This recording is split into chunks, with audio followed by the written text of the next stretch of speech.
السلام عليكم ورحمة الله تعالى وبركاته. إن الحمد لله نحمده ونصلي على رسوله الكريم. أما بعد، أعوذ بالله من الشيطان الرجيم. بسم الله الرحمن الرحيم. وهو في الآخرة من الخاسرين. رب اشرح لي صدري ويسر لي أمري واحلل عقدة من لساني يفقهوا قولي. أعوذ بالله العظيم وبوجهه الكريم وسلطان القديم من الشيطان الرجيم. শুরুতেই সেই মহান রব আল্লাহ আজ্জা আল্লাহর নিকট শুকরিয়া আদায় করি যে মহান রব আপনাকে আমাকে কোরআন ও হাদিস থেকে কিছু কথা বলা ও শোনার তৌফিক দান করলেন। এই জন্য সেই মহান রবের নিকট শুকরিয়া আদায় করি। সকলে বলে আলহামদুলিল্লাহ। দুরূদ পাঠ করি বিশ্ব মানবতার দিশারি আমাদের আইডল, আমাদের নেতা, আমাদের আদর্শ রাহমাতুল লিল আলামিন খাতামুন নবিয়্যিন সাইয়্যিদুল মুরসালিন। সকলে বলি সাল্লাল্লাহু আলাইহি ওয়াসাল্লাম।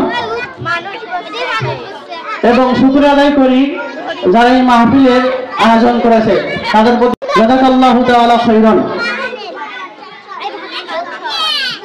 আলোচনার বিষয় হচ্ছে 31st নাইট ডে। 31 তারিখের রাতে 31st নাইট শুরু হয়, এই বিষয়ে কিছু কথা বলবো ইনশাআল্লাহ। রাসূল সাল্লাল্লাহু আলাইহি ওয়াসাল্লাম বলেছেন, মান তাশাব্বাহা বিকওমিন ফাহুয়া মিনহুম।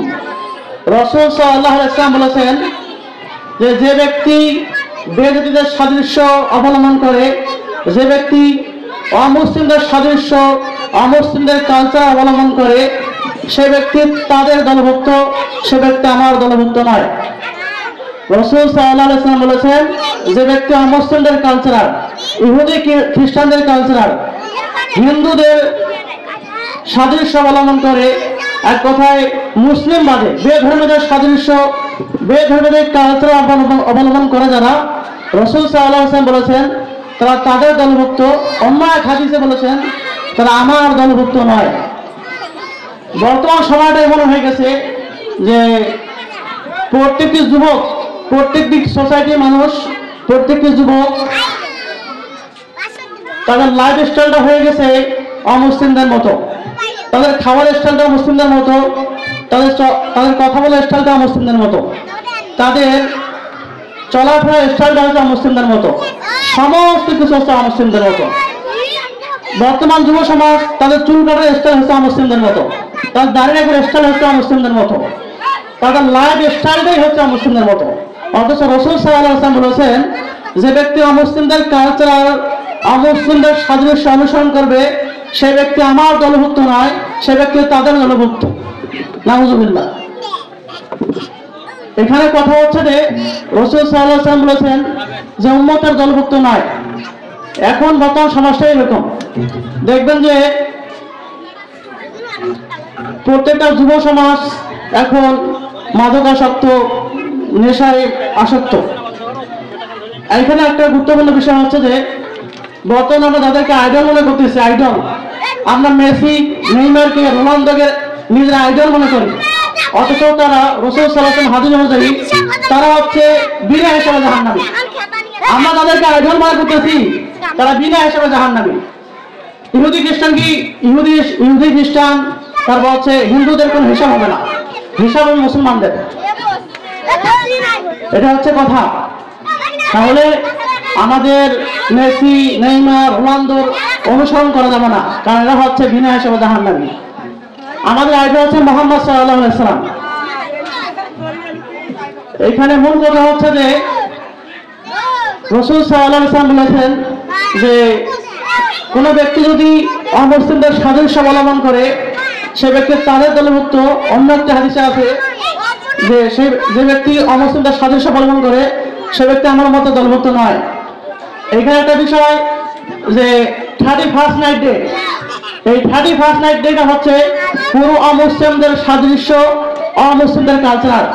কোন মুসলিম সন্তান হয়ে, কোন মুসলিম ঘরের পরিবারের সন্তান হয়ে, কোন মুসলিম সোসাইটির সন্তান হয়ে কোন মুসলিমের ছেলে এই 31st নাইট ডে পালন করতে পারে না। এই 31st নাইটটা হচ্ছে অমুসলিমদের কালচার। ইহুদি খ্রিস্টানের কালচার, কিন্তু আমরা মুসলমানের সন্তান হয়ে 31st পালন করতেছি।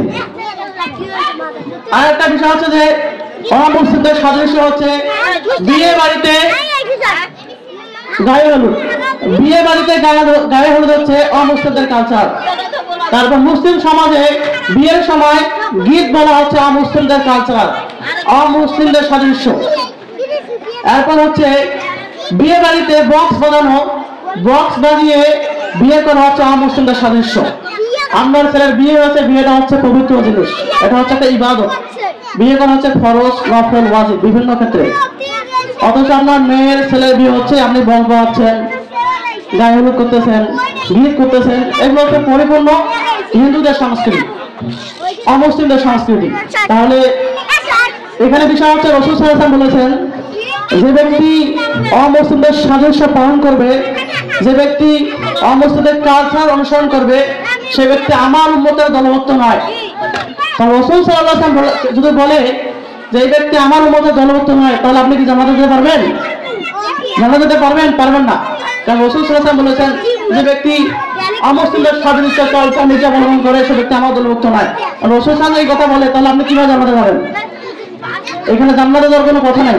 অথচ বর্তমান যুব সমাজ একদম ব্রিটিশদের, ইহুদি খ্রিস্টানদের নীতি অনুসরণ করে। ইহুদি খ্রিস্টানের সন্তানরা কি করে? টাকলুর উপরে, টাকলুর নিচে প্যান্ট পরে, হাফ প্যান্ট পরে, কাড়াচেরা প্যান্ট পরে, চুলে বিভিন্ন কালার করে, দাড়িকে ফর্ম সেভ করে। বর্তমান আমাদের যুব সোসাইটি, যুব সমাজ এগুলো করে। এরা আইডল মনে করে মেসি, নেইমারদের, অথচ আমাদের আইডল হচ্ছে মুহাম্মদ সাল্লাল্লাহু আলাইহি ওয়াসাল্লাম। এখন কথা হচ্ছে যে রাসূল সাল্লাল্লাহু আলাইহি ওয়াসাল্লাম বলেছেন খালিফুল মুশরিকিন, যে তোমরা মুশরিকদের উল্টো করো। রাসূল সাল্লাল্লাহু আলাইহি ওয়াসাল্লাম বলেছেন যে তোমরা মুশরিকদের উল্টো করো, মুশরিকদের বিপরীত করো, মুশরিকদের বিরুদ্ধাচরণ করো। রাসূল সাল্লাল্লাহু আলাইহি ওয়াসাল্লাম বলেছেন যে তোমরা দাড়ি রাখো, মোচকে কাটো, কিন্তু এটা সমাজ, এটা উল্টো হয়ে গেছে। বর্তমান যুব সমাজ, বর্তমান মানুষ দাড়ি কেটে ফেলে কিন্তু মোচ রাখে, এটা হচ্ছে উল্টো। অথচ রাসূল সাল্লাল্লাহু আলাইহি ওয়াসাল্লাম বলেছেন দাড়ি রাখো, মোচ কেটে ফেলো।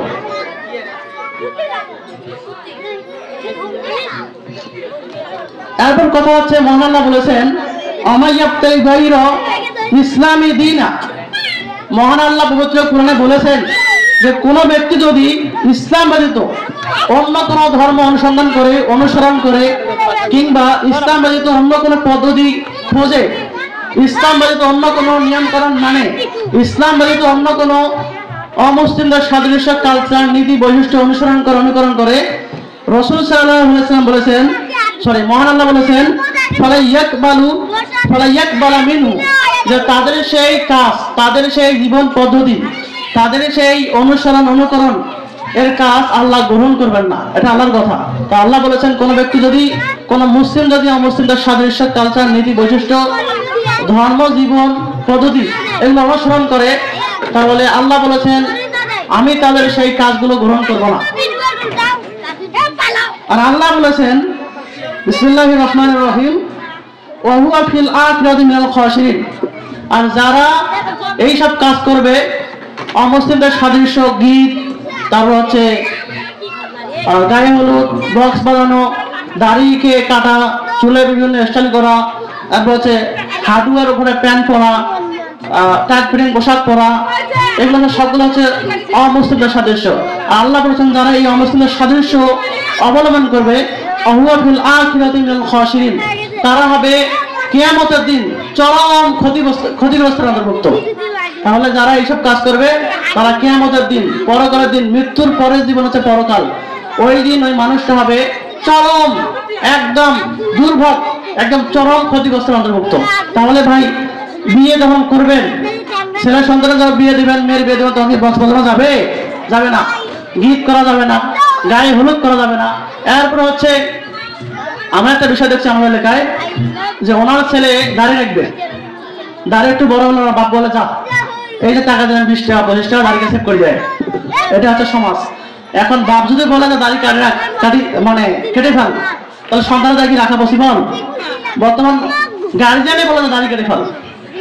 এখন একটা সময় হচ্ছে যে আপনার ছেলের যে ইহুদি খ্রিস্টানের মতো চালচলন, চুল কাটার ধরন দেখবেন আশেপাশে নাই, আশেপাশে দেখবেন চুল নাই, এগুলো চুল নাই কিন্তু মাঝখানে আছে। আপনার ছেলে এইভাবে চুল কাটলো, আপনি কখনো মানা করছিলেন যে এইভাবে চুল কাটা যাবে না? এটা হচ্ছে অমুসলিমদের সাদৃশ্য, অমুসলিমদের কালচার। আর যারা এটা করে তাদের জন্য রয়েছে দুর্ভোগ, তারা কিয়ামতের দিন কঠিন আযাবের মধ্যে গ্রেফতার হবে। অথচ আমার কথা, মেন কথা হচ্ছে যে গার্জিয়ান যদি ঠিক হয় তাহলে তার বাচ্চা কাচ্চা ঠিক হবে। এর জন্য একটা প্রবাদ আছে, যদি বাপ ভালো তার ছেলে ভালো, মেয়ে ভালো তার মা, গাই ভালো তার দুধ ভালো, দুধ ভালো তার ঘি। এই জন্য আমাদেরকে নিজেদেরকে সচেতন হতে হবে। আপনি যদি ভালো হন তাহলে আপনার ছেলে মেয়ে ভালো হবে, এই জন্য আপনাকে ভালো হতে হবে। এখন আপনি ভালো হলে আপনার ছেলে ভালো হবে।